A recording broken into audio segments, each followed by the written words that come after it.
Hello students, welcome to the first lecture of series of lecture for pharmacy 4-year students on Pharmacognosy, which is Alkaloids. I am Huraman Mustafaeva.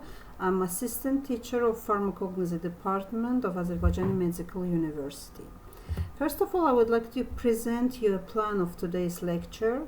We will talk about the definition of alkaloids like chemical compounds. I will give you information on discovery of some famous alkaloids, talk about natural occurrence, distribution and localization of these compounds in the plants, their physicochemical properties, how we detect and characterize and extract and isolate the alkaloids from plants, their biosynthesis in plants, pharmacological activities and uses, and give you some example of plants containing alkaloids.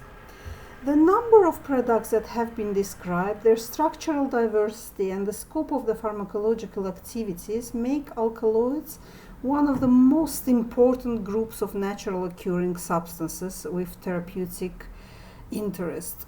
So this is the main group of compounds that we study, one of the main groups of compounds that we study in our material, in our program. To talk about history of discovery of these compounds, I would like to start with this slide and tell that although the concept of alkaloids is relatively recent, the knowledge of the toxicity of the plants containing them dates back to ancient times. Some proofs of that were found by archaeologists. For example, like this statue of poppy goddess that was found in Crete Island,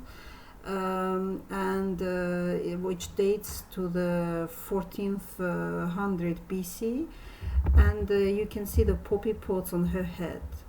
Yeah, that means that the population of that time of that place already had some information about use of the Papaver somniferum pods, of poppy pods, and of opium, of course. Yeah, you can see here the picture of the pod with the latex coming out, and here the old jar, which was also discovered by archaeologists, and the poppy pods that were found inside of the jar.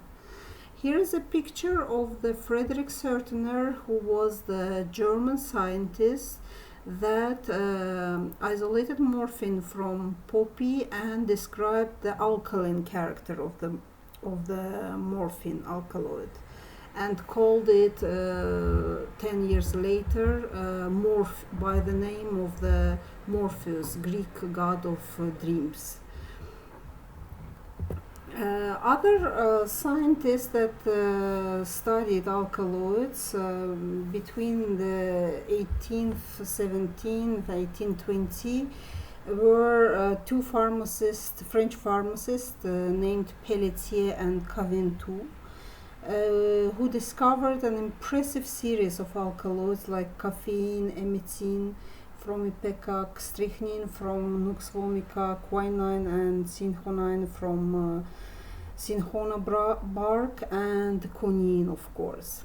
Here you can see the table which shows us the year of discovery, the name of the alkaloid, and finally the name of scientists which discovered that alkaloid.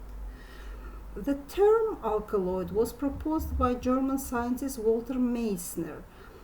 Walter Meissner proposed that this term, which comes from Arabic alkali, that means soda, and Greek eidos, that means appearance. So to give the definition of this class of compounds, we have to say that these are nitrogen containing basic compounds, basic substances of natural origin, of course, and of limited distribution. Their nitrogen atom is a part of heterocyclic system, and they possess a significant pharmacological activity in a small doses. So this is the definition of alkaloids like chemical compounds. Natural occurrence, distribution, and localization of alkaloids. Exceptionally, alkaloids found in bacteria, like in the case of picocanin from Pseudomonas aeruginosa, and rarely in fungi, like in the case of ergoline alkaloids from claviceps, which we will study later in our program.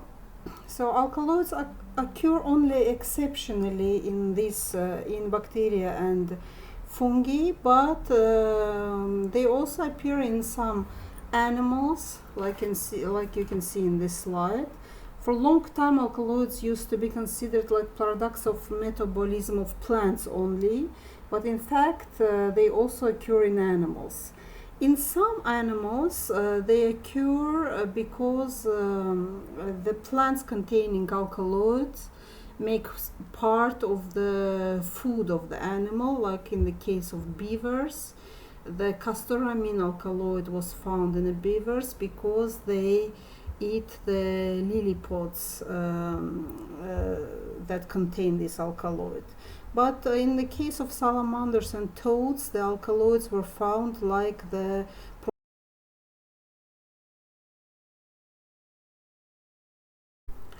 natural occurrence, distribution, and localization of alkaloids. Here on the slide you can see some families rich with alkaloids, like in the case of monocotyledon plants we can give example of Liliaceae family and Amarylliaceae family, and in the case of dicotyledon plants it's the majority of other families like Solanaceae, Rhamnaceae, Rubiaceae, Papaveraceae, Berberidaceae, and other families. Here I gave some examples of plants. For example, the species of Solanaceae family is Nicotiana tabacum, that contains alkaloid nicotine. From Apocynaceae we have Vinca minor. From Berberidaceae, Berberis vulgaris with berberin, and from Papaveraceae family, example of Papaver somniferum with morphine, like alkaloid, and other examples. Within the families, some genera produce alkaloids and others do not. But sometimes alkaloids may be found in all the genera of the same family. For example, in the family Papaveraceae, all genera contain alkaloids. Certain alkaloids occur in several genera that belong to different families. This is example of alkaloid caffeine, yes, the famous alkaloid that you all know. And here are families, list of the families and the genera of plants that contain this compound. You see, this completely different families. Oh, sorry. But in some cases, some characteristic alkaloids are limited in the same genera and the same family. For example, in the case of alkaloid hyoscyamine, you can see the structure here. Hyoscyamine found exclusively in the plants of Solanaceae family, or like in the case of morphine, which was found only specifically in Papaveraceae family. To continue with natural occurrence, distribution, and localization of this, I want to say that alkaloids are found, as we said in the beginning when we were giving the definition of this class of compounds. It was told that alkaloids are basic compounds. As they are basic compounds, they of course can form salts with some acids. It could be organic or non-organic acids. Like here I gave you some examples of acids which form salts with alkaloids. It's the salts like citrates, malates, tartrates, meconates, isobutyrates, benzoates, etc. In other cases, alkaloids may be found in combination with tannins in the plant. You remember the tannins, these molecules that we were studying during our last semester. For localization of alkaloids, they are mostly localized in external layers of the bark, stem or root, or in a seed tegument. So it's external layers. As for a function of alkaloids in the plants,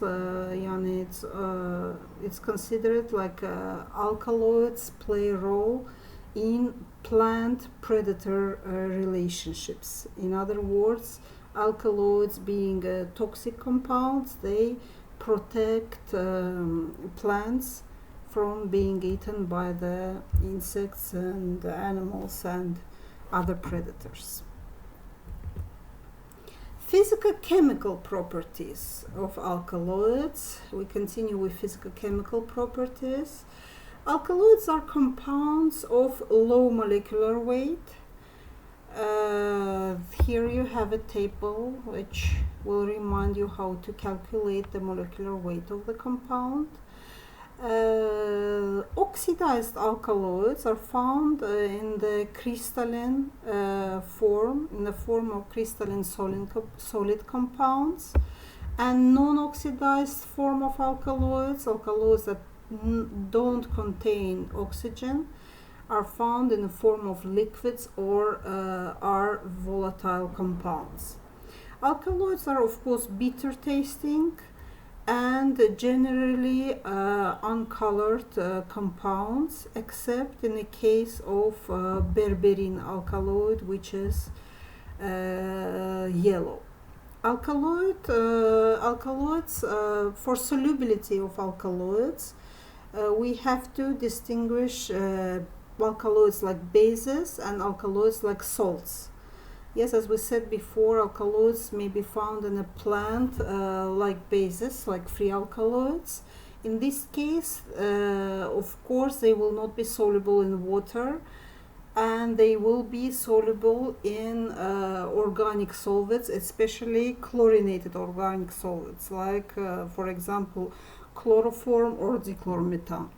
Alkaloid salts are soluble in water, not soluble in organic solvents, and partially soluble in polar alcohols.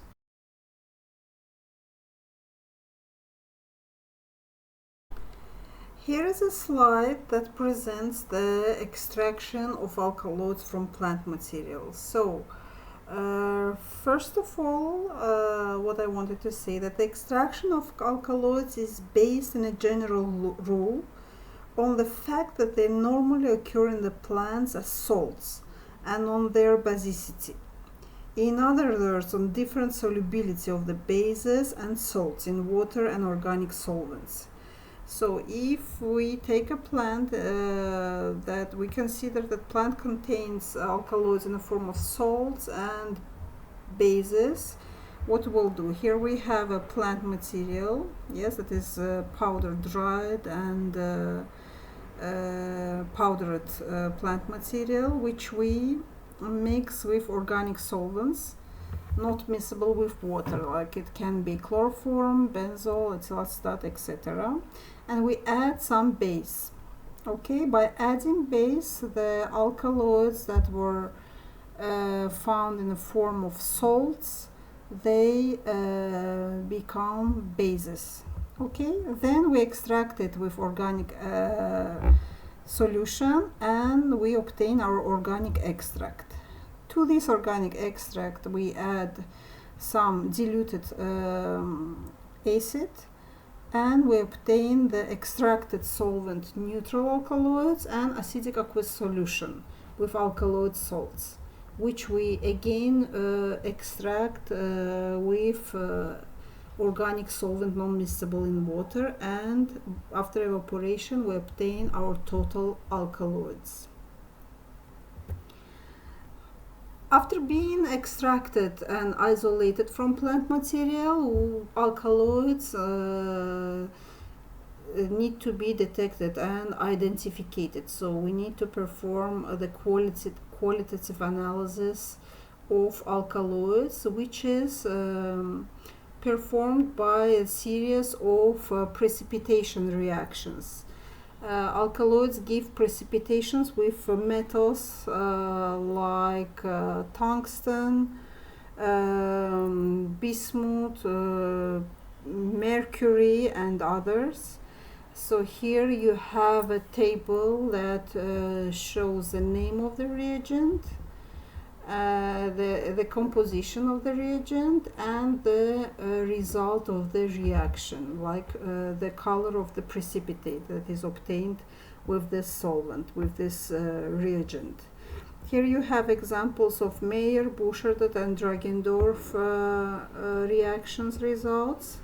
You can see the precipitates of different colors obtained during this reaction, and here is the thin layer chromatography results. This plate, TLC plate, is pulverized by Dragendorf reagent, and the plate itself becomes yellow, dark yellow, and the spots corresponding to alkaloids are orange. Recently the method of identification of alkaloids that is used largely is also HPLC, high performance liquid chromatography method. For some alkaloids, for example, like in the case of tropan alkaloids, there are some specific reagents that are used exceptionally for this group of alkaloids. For example, Vitali-Morin reaction, like you can see here. For arylalkylamines, the ninhydrin reactive is used for this class of compounds, and for ergot alkaloids, the Van Erck reagent is the most specific reagent for this class of alkaloids. For quantitative analysis of alkaloids, there are several methods that are used today in different laboratories. So one of them is gravimetric method.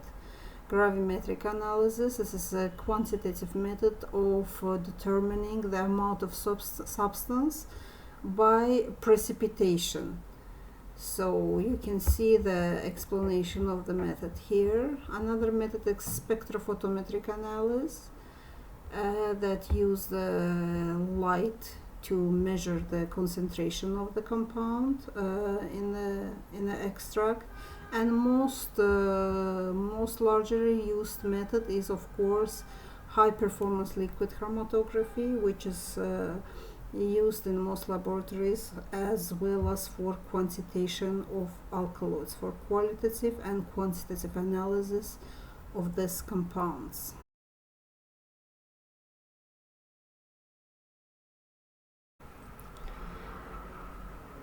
Here we shall talk about the biosynthesis of alkaloids, and I'm showing here on the table the amino acids, different amino acids that are the main precursors of alkaloids in the plants. So you have ornithine, lysine, nicotinic acid, tyrosine, tryptophan, antranilic acid, and histidine, and the alkaloid skeletons that are derived from them. Here is a structure, general structure of amino acid that you can see, and here is the schema showing the biosynthesis of alkaloids.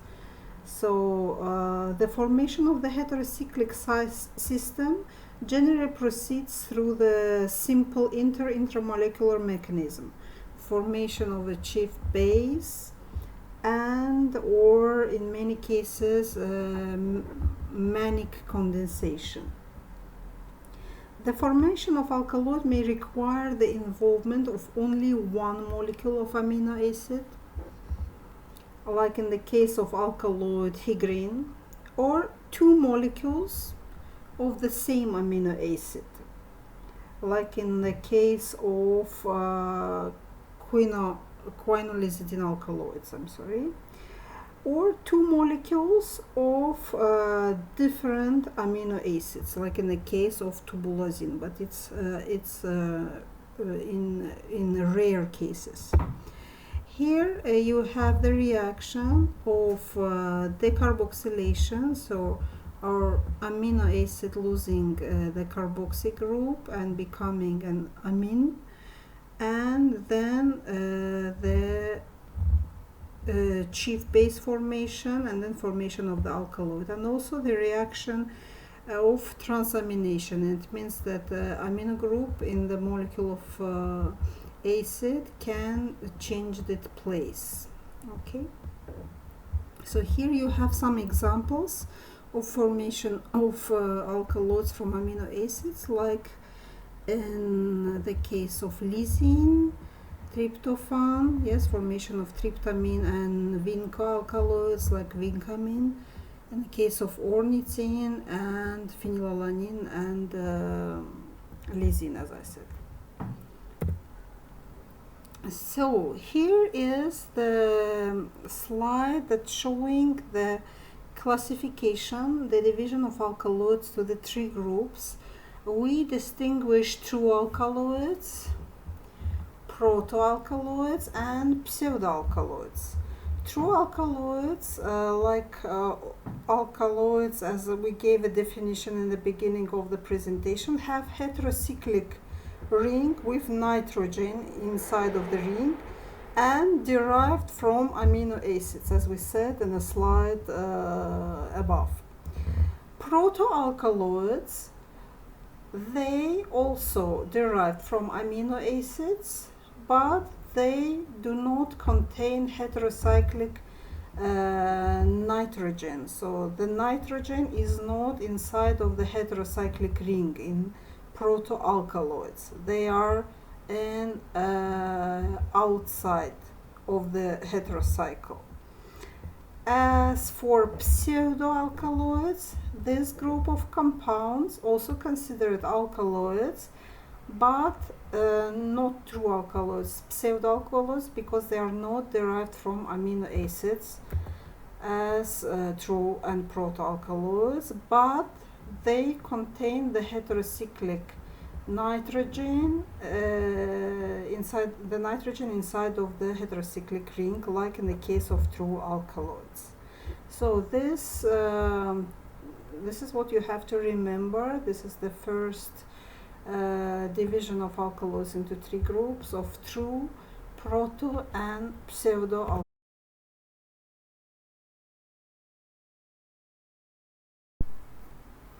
So here is a slide that's showing the classification of alkaloids. Let's start with the proto-alkaloids. Proto-alkaloids, as we said before, are alkaloids that do not contain the nitrogen atom inside of the heterocycle, inside of the cycle. So they could be divided in their turn to primary amines, like in the case of mescaline. Like you see here, primary means, I put here the table to distinguish the different amines that will help you. So primary amine is when nitrogen atom is connected to the two hydrogens and one radical. Yes, in the case of mescaline we can see the primary amine and the secondary amine, like in the case of ephedrine.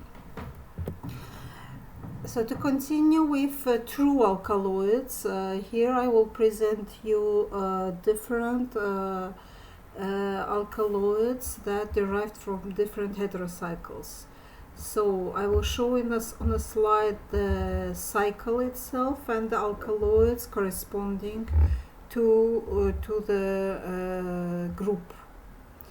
For example, like in the case of pyrrolidine, we have pyrrolidine alkaloids with examples of hygrine, pyridine alkaloids, and example is nicotine, imidazole derivatives with the example of pilocarpine, quinoline derivatives and quinine from cinchona bark, isoquinoline derivative with morphine and codeine extracted from poppy, indole derivatives with strychnine from Strychnus nux vomica, tropan derivatives and example of histamine from the plants of Solanaceae family. And here we start with pharmacological properties of alkaloids. Alkaloids are particularly interesting substances because of their multiple pharmacological activities. So they can influence on the central nervous system, whether they are depressant, inhibiting central nervous system, like in the case of alkaloids morphine and scopolamine, or they are stimulant or activating nervous system, like in the case of alkaloids strychnine and caffeine. Alkaloids also influence to autonomic nervous system.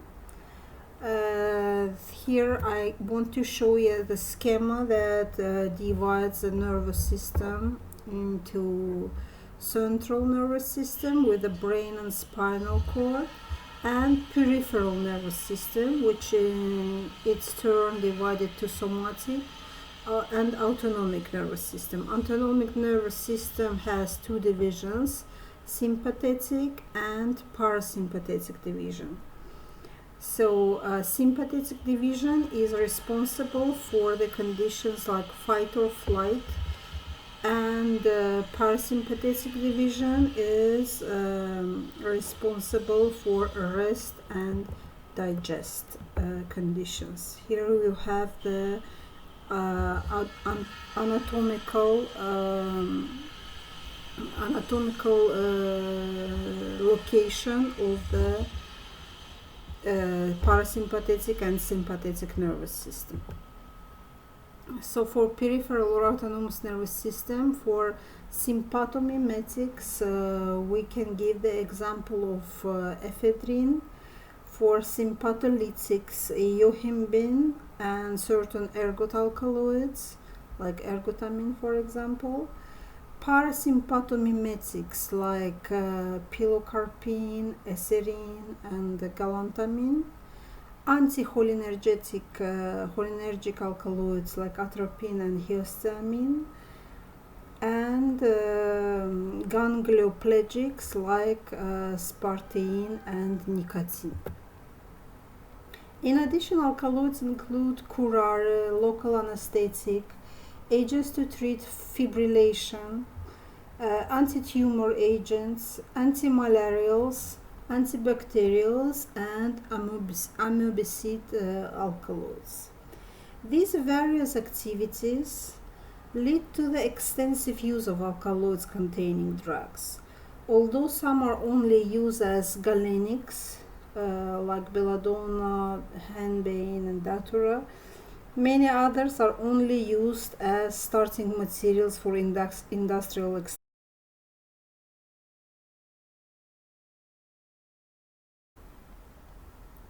Tropan derivatives of tropan alkaloids have in common a nitrogen containing bicyclic structural element, namely azobicyclooctane. So they are 8-methyl 8-azobicyclooctanes. Here you can see the chair conformation of tropan. Tropan is bicyclic because he is formed with a piperidine cycle and pyrrolidine cycles, both containing nitrogen heteroatom in them. So this is the structure of tropan. Approximately 200 alkaloids are known in this group, and they are distributed in a small number of angiosperm families. The most important family among them is, of course, Solanaceae family. With only a few exceptions, Tropan alkaloids are esters of tropan alcohols like tropanol, or that can also be called tropine, scopanol or scopine, and egonin. They are, so as I said, they are esters of tropan alcohols and acids of various structures. It can be aliphatic or aromatic acids, and one of the most important acids in the structure of tropan alkaloids is ascorbic acid, aromatic acid, that is shown here.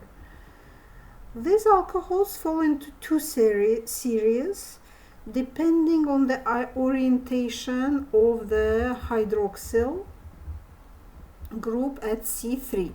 You can see this is in the first position, and the hydroxyl group is in this position, right? So derivatives of tropan 3-alphaol are by the far the most common, and those of tropan betaol are essentially specific to erythroxylase family, like in the case of Erythroxylum coca. The tropanols are often hydroxylated at C6 and C7, as you can see here, C6 and C7 carbon atoms, and or both, and sometimes they are epoxidized. Almost all of the alkaloids of the erythroxylase family are esters of egonin, which is shown here, and which is tropan 3-betaol, substituted at C2 here in the beta configuration by a carboxyl group.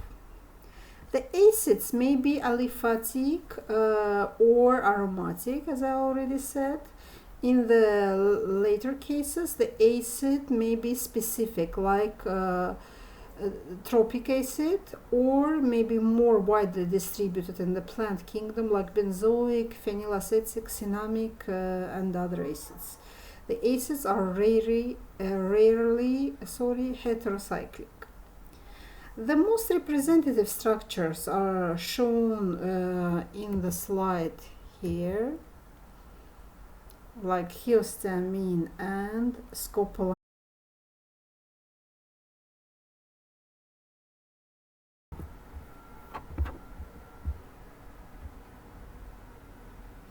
So here, dear students, I'm presenting you tropan derivative on this table, the three members of Solanacea family containing alkaloids. You can see the names of the plants on the first column of the table on the left. It's Stramonium, Henbane, and Belladonna. The parts uses always leaves for the three plants, and the active constituent or alkaloids are histamine, atropine, and here you have the uses of these plants. I'll give you the more detailed information about Atropa belladonna, which is deadly nightshade plant, which is plant indigenous to Western Europe. It's a perennial plant with a rhizome-like root, erect stems with a height approximately of 1 to 1.5 meter long, and oval entire leaves. The plant grows in the clearings, in the woods, and on the piles of rubble, preferably on limestone. The leaves are alternate on the lower part of the stem and in close pairs near inflorescence. In these pairs, as you can see on the picture, the leaves are of uneven size. It means one leaf on a pear could be 3 times bigger than the other and not opposite. The flowers are normally solitary with a campanule corolla with purplish brown lobes. The fruit is a bright black fruit with the size of a cherry and with well-developed calyx. Okay, the leaves of these plants are often rolled, wrinkled, or agglomerated or broken in commercial samples, and their identification can be difficult. That is why the importance of microscopic characteristics will be shown here. partially rehydrating the drug by soaking it in warm water, we can morphologically examine it. As you see on the picture here, the picture of the fresh leaf, the deadly nightshade leaf has an elliptic blade, acuminate in the apex and attenuate on the base with a length of approximately 10 centimeters. The pubescence of the young leaves only remains near the veins and in the older leaves. The secondary veins are 60 degree at 60 degree and are anastomized near the margin. The analysis of the cut of the leaves reveal epidermal cells with the wavy walls, as you can see in the picture, and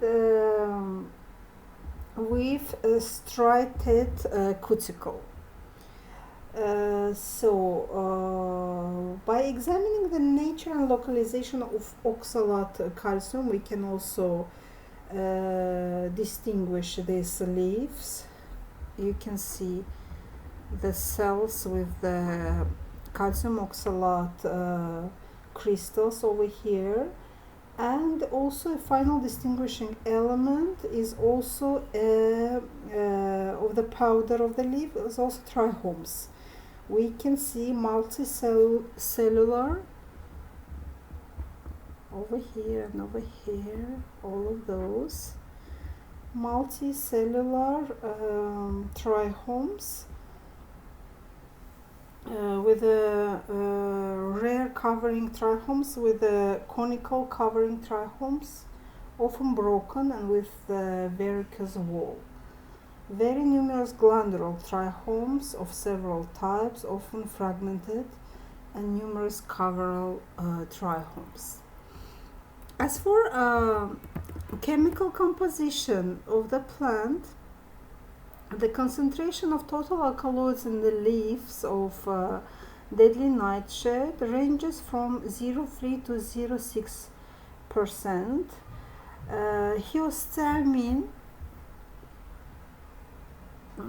Histamine is by far the chief constituent, 19%, and occurs alongside with small quantities of scopolamine, like approximately 2%, and their dehydration products, which makes approximately 7%. The identification of the plant is based for all of the drugs on the macroscopic examination of the powder and the characterization of the tropic esters with the Vitali-Morin reaction, which was shown on the previous slides.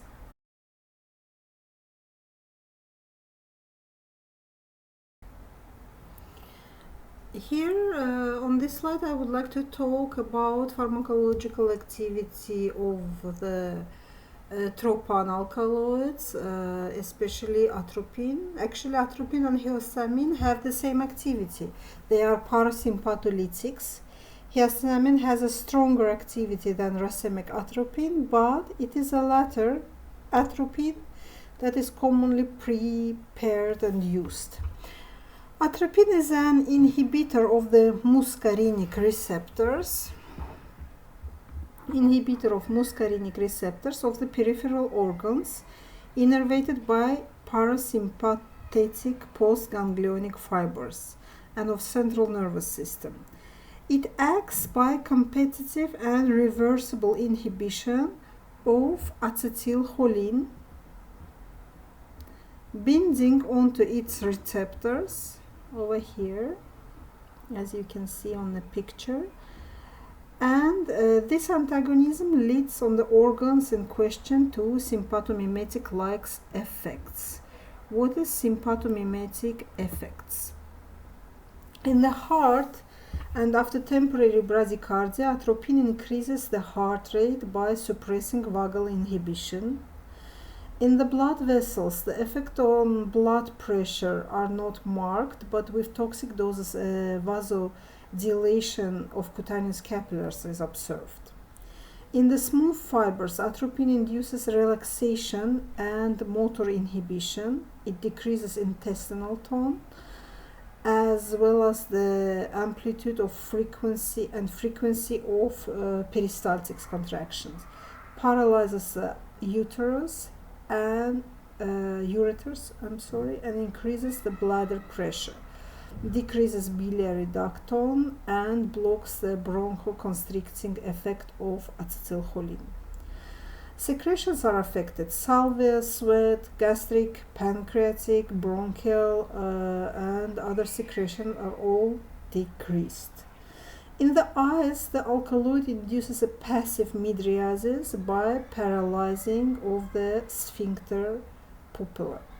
There is also a paralysis of accommodation consecutive to the loss of ciliary muscle tone. The eye remains adjusted for distant vision and an increase of intraocular pressure.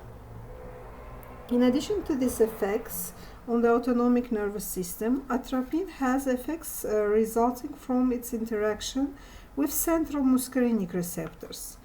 Toxic doses of atropine causes substantial excitation, agitation, disorientation, exaggerated reflexes, hallucinations, mental confusions, and insomnia. At low doses, the actions is less clear and tends to be depressant and sedative.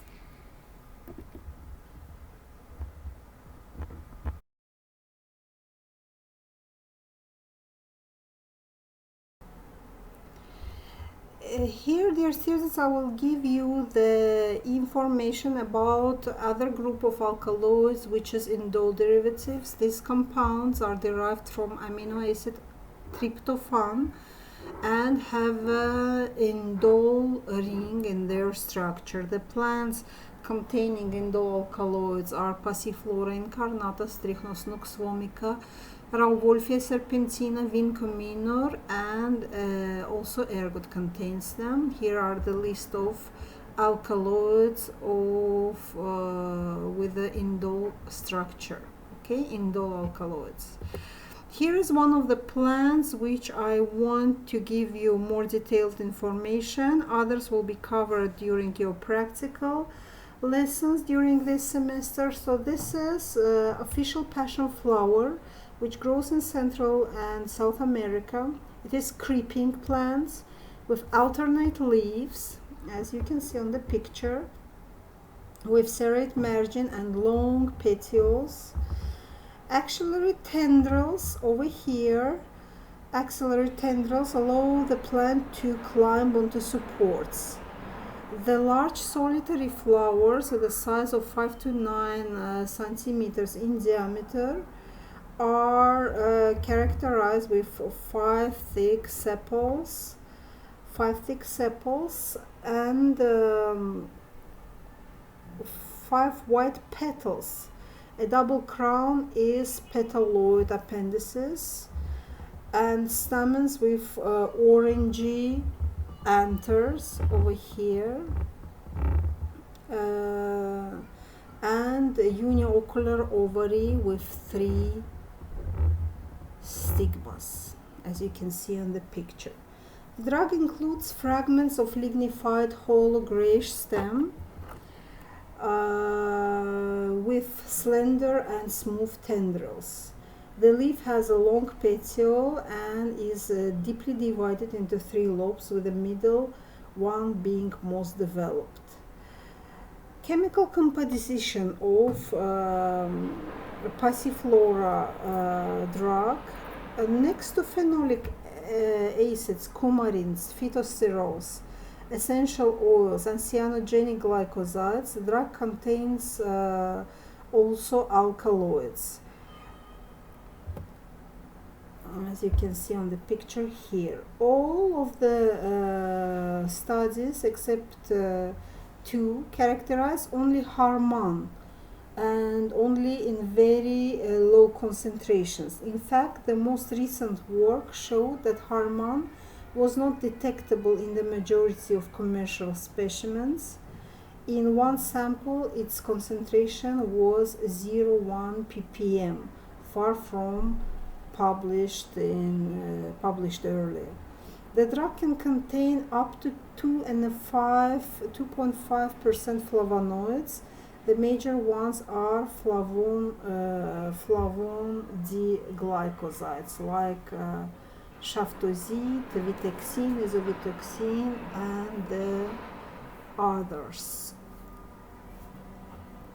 So, for pharmacological uses of this plant, as you see on the slide, tradition attributes to the passion flower sedative, antispasmodic, tranquilizing properties, partially confirmed by animal experiments. In the absence of clinical trials conducted according to current methodological standards, a body of observation supports the usefulness of neurosedative preparation of this drug. So the drug in infusion and its galenical preparations like powder, extract, tincture, etc., and phytopharmaceuticals containing it are traditionally used by the oral route to treat abnormalities of the cardiac rhythm in the adults and to treat the symptoms of nervousness in adults and children, particularly nervousness like minor sleeplessness. This use is identical to that of hawthorn, with which it is frequently combined. Other common combinations are with valerian and other sedative plants. Here on the slide you can see the picture of novopacite, which contains passiflora in the combination with other plants. So this is passiflora. The next group of compounds is isoquinoline derivatives with plants like Papaver somniferum, Glaucum flavium, Helidonium majus, Berberis officinalis, and Stephania glabra, and they are alkaloids here on the second column.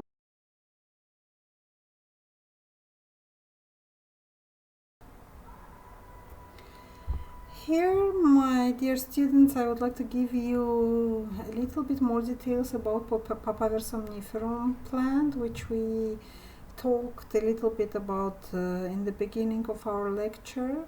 This is a plant of Papaveraceae family, and the part used in medicine is fruit and latex, which is called opium. So the opium poppy is an annual plant with an erect stem, okay, about 1 to 1.5 meters in height, with alternate glabrous leaves of I would say bluish green color, pennatisect on the base, and dinnate near the apex of the leaf. The flower is solitary. It could be calyx comprises of 2 sepals, and it could be different colors from white to red or purplish depending on the cultivar. Includes numerous stamens, as you can see on the schema here, with the black anthers and the superior unilocular ovary, resulting from the fusion of the 8 to 12 carpels. This ovary, divided by incomplete placentas and surmounted by a flattened disc formed by the stigmas, turns into a ovoid spherical capsule, which is the fruit of the Papaver somniferum. So, to give an example, there are lots of varieties of these plants. The poppy with white flowers and seeds are cultivated in India, for example. The capsules are ovoid and devoid of pores. This variety is traditionally referred as album, which means white in Latin. The black poppy is traditionally cultivated in Europe for the seeds. You know, the seeds of black poppy are used in a bakery, yes, for bread and cakes and etc. The capsule is more globular than that of the white poppy, and its dehiscence involves pores that are under the stigmas. This variety is known as nigrum, which means black in Latin.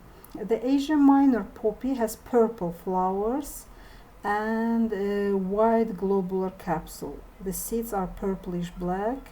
This variety is known as glabrum.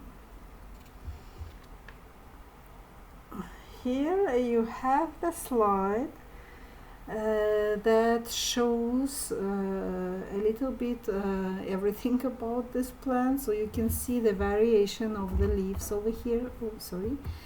Over here you can see the variation in capsules of the poppy. Over here are the crops growing here, the plantations. Here are the different types of seeds, and here are the main alkaloids of poppy.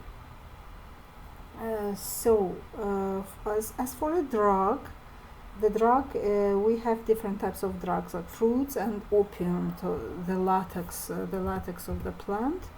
Opium is a paste of pungent and bitter taste, characteristic odor, and variable consistency. The microscopic examination of a dried sample pulverized and suspended in potassium hydroxide solution shows latex granules agglomerated into irregular masses and elongated filaments. There are also fragments of epicarp, pieces of vessels, and so on, starches of grains, and so on. The capsule itself is another type of the plant material of the drug. It can vary in a shape, as I've seen in the picture, and dimension, spherical or ovoid, taller than wide or wider than tall.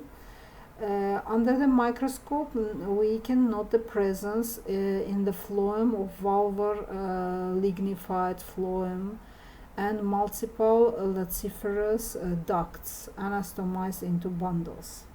The seeds are tiny. Their weight does not exceed 2 gram, and their reticulated tegument varies in color from yellowish to purplish black. As for chemical composition, opium can contain between 10 to 15% water. Sugars are abundant, as well as organic acid like lactic, fumatic, and so on.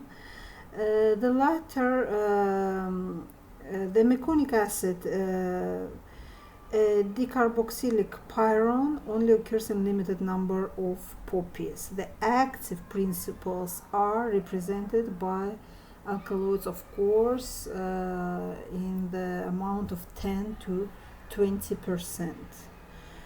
So morphine, of course, the major alkaloid of the poppy, is also the most abundant alkaloid in opium, 10 to 12%. It is a pentacyclic molecule with 5 asymmetric centers.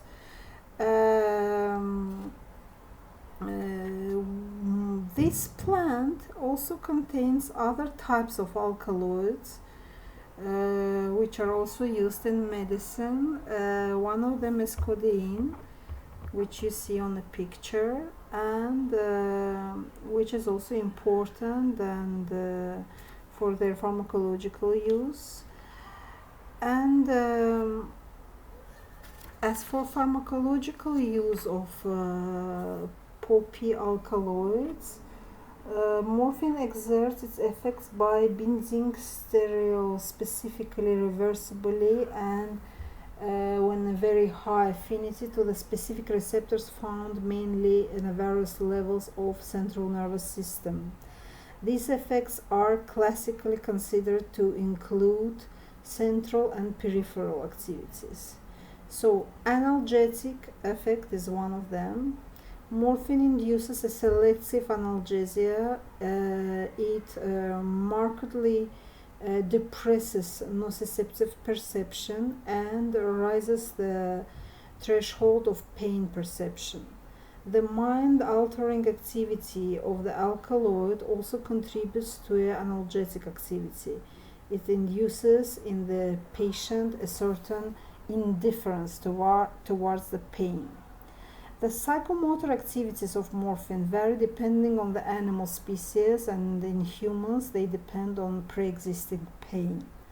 Thus, in a subject in pain, sedation, indifference to physical or physic sensation, and sometimes a state of euphoria linked to a decrease of the affective reaction to pain are observed. Whereas in a normal subject, the administration of morphine frequently causes more or less intense agitation, delirium, anxiety, and nausea, among others. Morphine is a pure agonist which acts by mimicking the activity of endorphins on the presynaptic receptors of the myelinated fibers of small diameter that transmit nociceptive information. The result is an inhibition of the release of substance P, which is a pain neurotransmitter. The mechanism of action also explains the dependence. Morphine inhibits the production of enkephalins, and the number of receptors increases as a result, hence the tolerance. During withdrawal, the receptors cannot be saturated by their natural ligands, and the withdrawal syndrome results as the clinical manifestation of the physical dependence.